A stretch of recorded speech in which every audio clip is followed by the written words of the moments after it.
Chers amis, bonjour. Bienvenue sur votre chaîne Actubassin TV. Nous sommes aujourd'hui à la mairie du Barp pour présenter notre émission Les 100 jours du maire. Madame la maire, bonjour. Bonjour. Eh bien, écoutez, merci de nous avoir accueillis dans les bureaux de votre mairie du Barp. Avec plaisir. Vous avez été élu à l'issue de la dernière campagne municipale, au second tour. Particularité de cette campagne, c'est que d'abord elle était animée, donc plus 4 listes étaient en présence. Et les Barpaises et les Barpais ont retenu votre projet. Alors, dans les 100 premiers jours du maire, une nouvelle maire peut être amenée à apporter une nouvelle empreinte, une nouvelle méthode de communication. Quel était votre objectif sur ces 100 premiers jours ? Alors déjà, je n'étais pas, on va dire, complètement nouvelle à la mairie du Barp, puisque j'avais été adjointe dans le mandat précédent, même s'il y a eu une coupure d'à peu près 1 an entre le moment où j'ai démissionné et le moment où j'ai été élue, ce qui a permis, je dirais, aussi de faciliter les choses parce que je connaissais déjà le personnel de la mairie, je connaissais le fonctionnement, mais il y avait encore beaucoup de choses à apprendre. Donc je dirais que quand on arrive quelque part, on commence déjà à adopter, je dirais, les méthodes qui existent, à comprendre, à assimiler, à aussi rassurer les personnes, parce qu'il peut y avoir des interrogations, et puis à accompagner les nouveaux élus, puisque dans notre équipe, il y avait 4 personnes qui avaient déjà été élues, donc 2 dans la majorité, 2 dans l'opposition, mais c'est aussi nouveau pour tout le monde, donc c'est important de le faire. Alors, c'est pas simple d'arriver le 3 juillet, puisque déjà, c'est la période où, forcément, c'est l'été, donc il y a des personnes qui partent en vacances au niveau des agents, mais on s'est adapté. Et puis, avec la crise sanitaire, il y avait beaucoup de choses qui n'avaient pas pu être faites précédemment, notamment le vote des comptes administratifs, que ce soit au niveau du conseil municipal du Barp, à la communauté des communes, enfin, au syndicat d'électrification, etc. Donc, on est pris par le temps et je dirais, on respecte la continuité républicaine. Parfait, voilà. C'est le mot qui convient. Parfait. Alors, vous avez pris connaissance des dossiers durant la précédente mandature, donc cela veut dire que tous les thèmes liés à l'urbanisme, l'environnement, la vie sociale, la vie économique, vous les suiviez. Alors, quand vous avez pris cet engagement, vous êtes transposé sur ce que pourrait être votre ville du Barp demain. Pouvez-vous nous en dire un peu plus sur votre vision de votre ville demain ? Alors, la vision de notre ville, on y avait bien travaillé, on a eu le temps pendant la campagne, en équipe. Ce qu'on souhaitait, c'est vraiment le point le plus important, je dirais, c'est mettre en place un centre-bourg vivant qui permette du lien social. C'est ce qui avait été retenu aussi parce qu'on avait fait un recueil d'opinion citoyenne pendant la campagne et c'était vraiment ce qui était ressorti de ce recueil. Et puis mettre en place les infrastructures aussi pour que les habitants puissent, je dirais, faire leurs activités. Bon, on a dans notre programme promis 10 premiers chantiers dans les 100 premiers jours, donc ça nous a bien occupés et ça nous occupe encore aujourd'hui. On va revenir sur certains chantiers un peu plus tard. Alors aujourd'hui, on attend tout du maire. Le maire, c'est le premier interlocuteur politique. Alors, pour tout le monde, pour les citoyens, les administrés déjà, pour le personnel municipal et pour les élus. Il y a, même si sur la ville du Barp, nous avons un taux de participation un peu plus élevé que la moyenne nationale, vous êtes à 54% je crois, alors que la moyenne nationale était à 42%, ça veut dire que les Barpaises et les Barpais s'intéressent un peu plus à la vie municipale qu'ailleurs. Tant mieux. Malgré tout, vous avez des grands projets, on va évoquer un de ces projets un petit peu plus tard, et on sent que les citoyens veulent être un peu plus concernés, consultés, impliqués dans les grands projets. Quelle méthode voyez-vous pour améliorer cette démocratie en fait qui constitue un vrai besoin ? Alors déjà, moi, par ma personnalité, je suis la maire en effet, mais je ne décide pas toute seule parce que j'estime qu'il faut travailler en équipe. Donc je travaille avec les élus. Ensuite, nous avons mis en place, nous souhaitons mettre en place et nous avons déjà commencé à parler et à mettre en place la démocratie participative. Le premier point qui a été le plus simple à faire, c'était ouvrir la mairie par le café de la mer que nous avons commencé un samedi matin chaque mois depuis le mois d'août.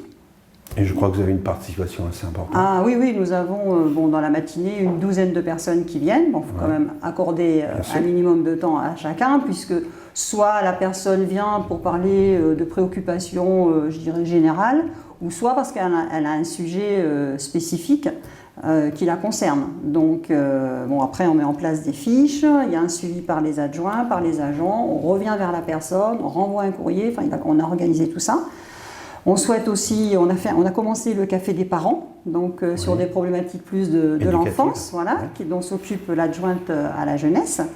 Et puis, on a beaucoup d'idées, que ce soit sur le budget participatif pour l'année prochaine, que ce soit sur le Conseil des sages.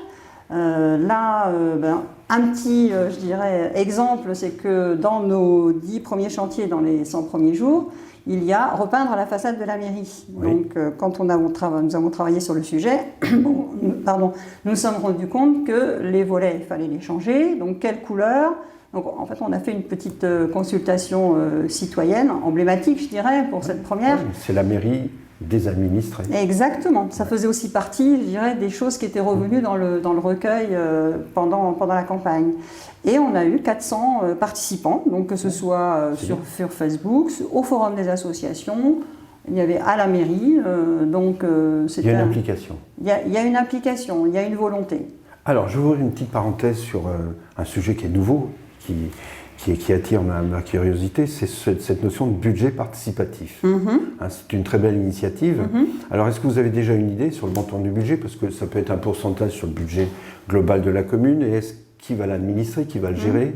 Et est-ce que vous donnez des orientations sur l'utilisation de ce budget participatif? Alors, je ne vais pas vous donner de montant parce que c'est quelque chose que l'on va décider en conseil municipal. Bon, nous avons parmi nos élus une conseillère municipale qui est déléguée à la démocratie participative spécifiquement et qui prend vraiment son sujet à cœur, donc j'en suis ravie.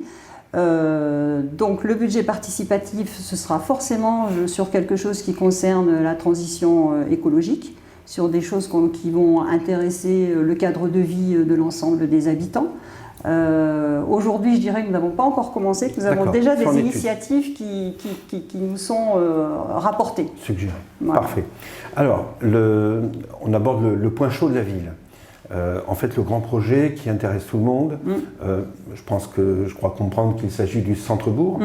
Alors, est-ce qu'il y a des études en cours? Est-ce que vous avez avancé sur ce dossier? Oui. Alors, nous travaillons avec l'établissement public foncier, qui est un organisme d'État. Donc, nous avons des visioconférences régulières toutes les 3 semaines pour être sûr que ça avance bien au niveau du projet. Et en parallèle, nous sommes en train de mettre en place le comité consultatif avec les habitants. Les habitants, les représentants des associations. Donc c'est quelque chose qui va sortir là dans les jours à venir. Ça veut dire, cher Barpé et cher Barpèse, que le centre-bourg fera l'objet d'une consultation qui va s'inscrire sur une période, sur combien de mois Ça va être sur plusieurs mois. Donc déjà pour le mettre en place, on compte jusqu'en décembre et après à peu près jusqu'à avril-mai pour arriver au résultat. Alors, pour conclure, vous avez les 100 premiers jours respecté ce qu'on appelle la continuité républicaine. Vous n'avez pas brusqué les administrés, le personnel municipal et vous avez avancé quand même. Vous avez avancé, mais vous avez laissé aux élus le temps de s'imprégner de nouvelles fonctions. Bon, je sais que vous avez été active durant la période bien particulière au niveau sanitaire, puisque vous avez été active sur notamment tout ce qui est lié à la fourniture de masques. Vous avez souhaité apaiser et donc vous avez pris connaissance des dossiers. Est-ce que ça reflète bien ce qui a pu se passer sur ces 100 premiers jours? Oui, mais je dirais que nous avons aussi avancé sur des nouveaux projets. Voilà, ça c'est important quand même. Voilà, alors sur les nouveaux projets, donc on a bien compris que le thème de la démocratie était très fort. Vous souhaitez vraiment marquer votre empreinte sur l'implication des citoyens dans tous les grands projets, dans la vie de la cité. Et alors, on va conclure sur le point suivant. En dehors du centre-bourg, si demain matin, votre équipe et vous deviez vous concentrer sur une action, quelle serait-elle? Bon, c'est compliqué parce qu'il y a pas mal d'actions à faire. Mais donc, en dehors de ces 10 actions. Oui, je vais en choisir une qui nous tient à cœur, non pas qu'à moi mais à toute l'équipe, et deux, qui est quelque chose, je pense, qui a vraiment manqué précédemment, c'est quelque chose qui m'a marqué en arrivant, c'est la proximité avec les habitants.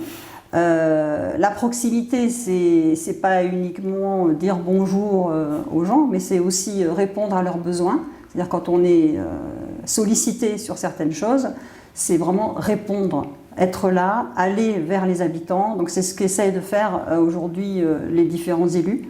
Et j'espère que ça va continuer comme ça. Donc ça veut dire que toute Barpaise et tout Barpais qui pose une question, aujourd'hui, est en droit d'attendre une réponse. Exactement. Qu'elle soit favorable ou pas favorable.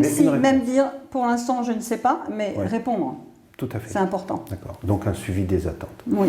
Écoutez, Blandine Sarrazin, merci de nous avoir accueillis. Vous avez des dossiers importants. Eh bien, écoutez, si vous le voulez bien, nous allons suivre ces dossiers dans les 6 mois ou dans l'année qui vient afin d'informer vos administrés sur l'avancement de ces projets. Avec plaisir. Merci beaucoup. À bientôt. À bientôt.